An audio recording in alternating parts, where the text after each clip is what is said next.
আমাৰ বজালী জিলাৰ নিত্যানন্দৰ পাহাৰপাৰা গাঁও আমাৰ কুলেণ্ডা যোৱা 5 মাহমান ধৰি বিভিন্ন ৰোগত আক্ৰান্ত হৈ আছে। তাৰে এটা অপাৰেশ্যন হৈ গ'ল ইতিমধ্যে, আৰু এটা অপাৰেশ্যন আমাৰ কিছুদিন পিছত হ'ব। তাৰ পৰিপ্ৰেক্ষিতত আমি কুলেণ্ডাক আজি আমি আৰ্থিকভাৱে আৰু মানসিকভাৱে আমি সকাহ দিয়াৰ উদ্দেশ্যে আৰু উপস্থিত হৈছোঁহি। আমি কুলেণ্ডাক আজি 5,000 টকা দিম বৰ্তমান, আৰু যদি ভৱিষ্যতে কুলেণ্ডাক কেতিয়াবা অৰ্থৰ প্ৰয়োজন হয়, আমি সদায় আছোঁ কুলেণ্ডাৰ লগত। আৰু আমাৰ শব্দৰ বিভাগীয় হিচাপে আছে আমাৰ চন্দনা বাইদেউ ডাঙৰীয়ানী, বাইদেউকো মই দুআষাৰ ক'বলৈ অনুৰোধ জনাইছোঁ। আমি আজি শব্দৰ তৰফৰ পৰা যে নিত্যানন্দৰ কুলেণ্ডাৰ ঘৰত আহি উপস্থিত হৈছোঁ।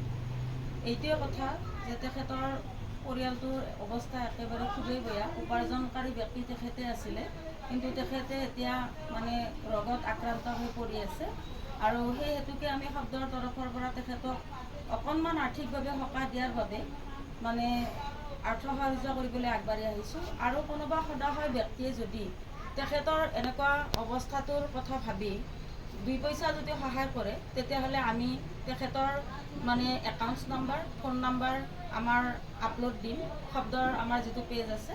তেতিয়াহ'লে হয়তো তেখেতক যদি মানুহে মানুহৰ বাবে আমি কিখিনি কৰি আছোঁ, সেইটো ক্ষেত্ৰত অন্ততঃ তেখেতে অলপ হ'লেও সহায় পাব, আৰু ঘৰখন বা পৰিয়ালটো চলাৰ ক্ষেত্ৰত কিছু মানে সমস্যা লাঘৱ হ'ব বুলি মই ভাবোঁ। গতিকে মই অনুৰোধ কৰিছোঁ যাতে কোনোবাই যদি সহায় কৰে, তেখেতৰ আমি একাউণ্টছ নাম্বাৰটো দিম, তাত মানে যাতে কিবা অলপ হ'লেও যাতে সহায় সহযোগিতা আগবঢ়ায়। এইখিনি বাইদেউক ধন্যবাদ জনালোঁ। আমাৰ আন এগৰাকী শব্দৰ বিষয়ববীয়া আছে আমাৰ হেমন্ত দাকো মই দুআষাৰ ক'বলৈ অনুৰোধ জনাইছোঁ। হয়, আজি আমি উপস্থিত হৈছোঁ আমাৰ কুলেণ্ডাৰ তাত। তেখেতৰ যিটো অসুখ হৈ আছে, আমি অলপমান হ'লেও তেখেতক মানসিক আৰু আৰ্থিকভাৱে সহায় কৰাৰ কাৰণে আমি সকলো মানে উপস্থিত হৈছোঁ। আৰু তাৰ কাৰণে আহিছোঁ তেখেতৰ তাত। মই বেছি নকওঁ, মোৰ আগতে আমাৰ সন্মানীয় মনোজিত দাস আৰু বাইদেউ কথাখিনি ক'লেয়ে। মই দুটা কথাই ক'ম, শব্দ হ'ল মানুহে মানুহৰ বাবে আৰু সহায়ক হয়। এইটো আমাৰ মতে, এইটো লৈ আমি কাম কৰি আছোঁ আৰু আগলৈ আমি কাম কৰি যাম। হেমন্তদাক ধন্যবাদ জনালোঁ। আৰু আমাৰ কোনোবা যদি শব্দৰ বিষয়ে ক'ব বিচাৰে, ক'ব পাৰে আমাক।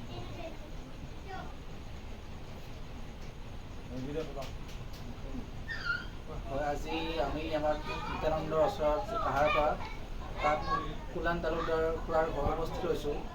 এই ঘৰখনৰ পথ উপাৰ্জনৰ ধন উপাৰ্জনৰ একমাত্ৰ মাধ্যম আছিল এই খুৰাজনে, কিন্তু তেওঁৰ এই পৰিস্থিতিত ঘৰখন যেন জুৰুলা হৈ পৰিছে।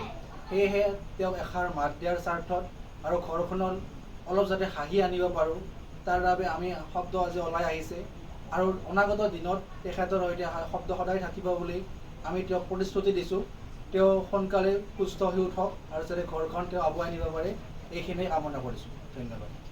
ধন্যবাদ জনাইছোঁ। আমাৰ বিদ্যুতৰ দুআষাৰ ক'ব বুলি মই আশা ৰাখিছোঁ।